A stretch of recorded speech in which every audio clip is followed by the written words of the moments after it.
also done some safety simulation work with firefighters. Certainly, and that hasn't been so much a Schell Games project, but there was a company I was very involved with called SimOp Studios that was founded by Shauna Tellerman, who was a ETC alum, and it started as a project at the school all about training firefighters, particularly for the eventuality of terrorist attacks or chemical accidents, and the company was initially all about that, and they made some software that was it was really cool. It was great for creating all kinds of scenarios for firefighters. And at some point, we all woke up and Shauna really took the lead and said, "Why are we just doing this for firefighters? We could make scenarios of all kinds." And turned into this thing called Wild Pockets, which was a system for creating all kinds of different 3D scenarios right in your browser. Ultimately, the company was purchased by Autodesk here in Pittsburgh, and the team has remained here in Pittsburgh working for Autodesk. Okay. How on earth do you keep your mind wrapped around all this stuff? You've got everything from Toy Story and Mechatars up to these really higher end projects.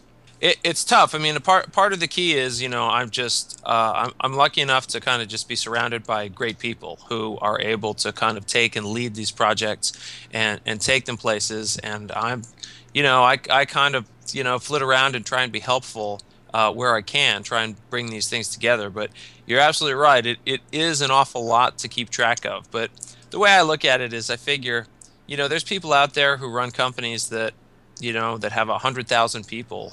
And I figure if someone can do that, then I can run a company with 65 people and also kind of teach at the school.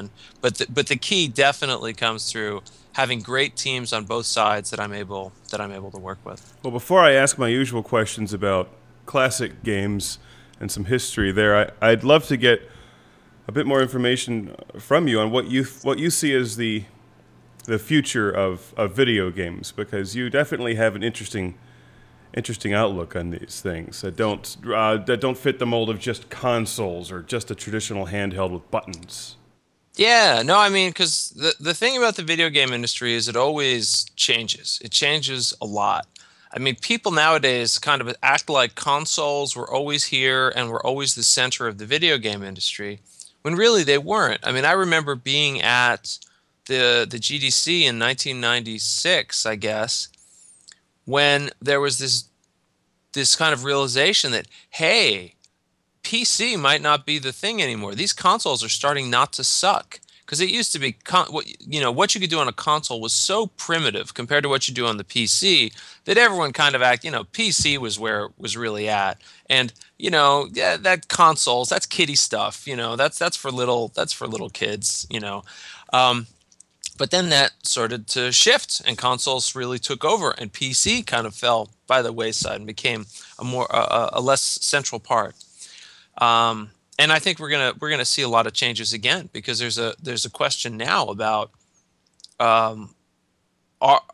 what's the next game console coming out? No one knows. No one is planning to make another game console. There may not be any more game consoles. Yeah, there you go, baby. Bring back the Atari. Yeah, Generation 2. There may not be any more consoles. It's hard to say in terms of where things are going. But I think one of the big trends we're going to see is the tablets are going to start to become dominant in a surprising way. I think tablets are really going to sneak up on everybody, and it may be that tablets or something like them start to replace the game console, particularly as we're having. People are starting to talk about 4-core and 8-core tablets with an HDMI out, and at that point you can put a Bluetooth game controller with it, and now you've basically got a game console you can play in your lap. You can sit in bed and play the game console, or you can hook it up to the TV anytime you want. So I think that's going to start to be a real possibility. But part of the key with games is they're going everywhere, right? I mean, now we've got games in Facebook and games on your phone and games on your tablet and games in your toys. I mean, they're kind of going to sneak out and go everywhere that they can possibly go. The question comes down to what are going to be the business models that are going to work. Well, I've seen kids as young as 2.5 years old pick up games on the iPad, or at least pick up the controls and the mechanics. Maybe not the the total game concept. But they're great for. I love the tablets. I think they're great for things like puzzle games. But once you start putting those controllers on them, I would agree they're just incredibly powerful machines. We just got our first Bluetooth controller review around here through here recently, and it makes just a world of difference.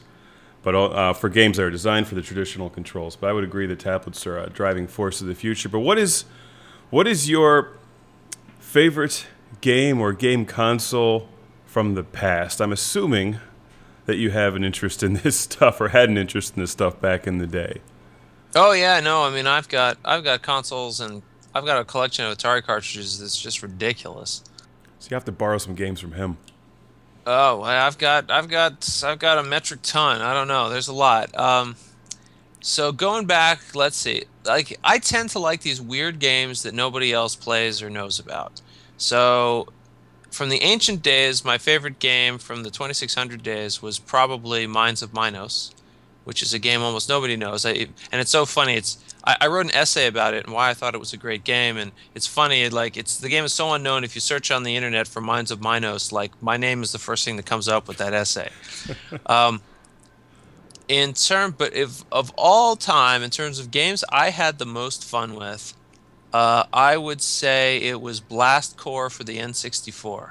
Another not very well known game, but it's a game about knocking down whole cities with dump trucks and forklifts, and so that you can keep a nuclear bomb from going off. It's one of the weirdest games that I've ever seen, but I thought that was tremendously fun. But kind of for me, what it always comes down to is I'm always interested in whatever the next thing is. What's going to happen next that's new that hasn't been done before? That's what interests me the most. Mines of Minos.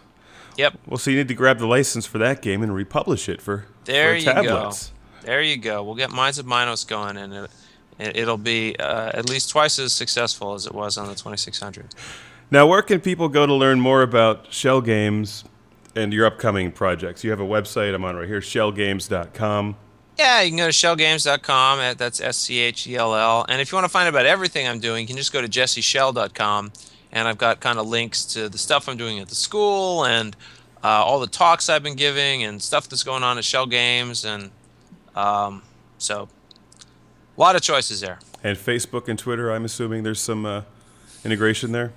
Sure, I got 3 different Twitter streams and Facebook and Mindspring and I don't know, Google Plus, whatever, all that stuff. Well, you mentioned the sea turtles earlier. My last question is, are you going to work on a game which allows players, most importantly me, to take control of a sea turtle, a live sea turtle in an aquarium, and drive it around and potentially escape and then cause havoc in a major city like San Diego? So, you're talking about a real turtle? Yeah, possibly mutated. Got it. I think I sort of feel like the mutant turtle thing is a little played out. So probably we might not be doing that, but I'm sure somebody is going to be doing games that involve real life cruelty to animals sometime soon. But this would be good for the animal. San Diego's got wonderful food. Get out of the aquarium, explore San Diego, get some great tacos, some good beer, go surfing, enjoy the weather, knock over some buildings. That definitely sounds like an excellent project. There's no two ways about it. All right, we'll see about fun. I got a 20 in my pocket. I think we can see about some funding for this one. I smell Kickstarter. Well, thank you very much, Jesse. Jesse Schell, CEO of Schell Games. I appreciate the time speaking. Sure, great talking to you. And best of luck, and have fun teaching today. All right, thanks a lot.